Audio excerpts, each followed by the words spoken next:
Hello, કેમ છો બધા? ગુડ મોર્નિંગ અને ગામડાના બ્લોગમાં આપનું હાર્દિક સ્વાગત છે. સવારમાં ઉઠીને આપણે ઉઠીએ છીએ અને બહાર જઈને જોઈએ હવે કોણ કોણ છે. બહાર નીકળ્યા તો એક દાદી ફરતા હતા અને સોનલ નહીં કરે. ચલો બહાર જઈને જોઈએ, બરસ કરી લઈએ પછી ચલો બહાર આવી ગયા છીએ. ગામડામાં કરી સોનલ પર સવારમાં સિમેન્ટ પલાળીને બેસી ગઈ હતી. ઘરમાં બહુ પડી ગયા હતા ખાડા રિપેર કરી નાખ્યા ને પછી નહીં ધોઈને આપણી ગયા છે કંપની બાજુ.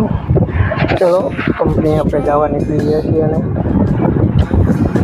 હું ચલાવે છે બાઇક અને આપણે બેસી ગયા છીએ પાછળ અને થોડીક વારમાં પહોંચી જઈશું આપણે માંડલ. આ પહોંચી ગયા છીએ માંડલથી વાયજી છે ગોપાલ હોટલથી આગળ આવશે થોડીક ચોકડી. ચલો ચોકડીથી નીકળી ગયા છીએ અને હવે જઈએ છીએ કંપની. આજે આપણું માંડલ માર્કેટ જે કોઈ વસ્તુ આવી ગઈ તો આપણે તો કંઈ રહ્યા નહીં, શું વેચીએ આપણે પહોંચીએ છીએ કંપની.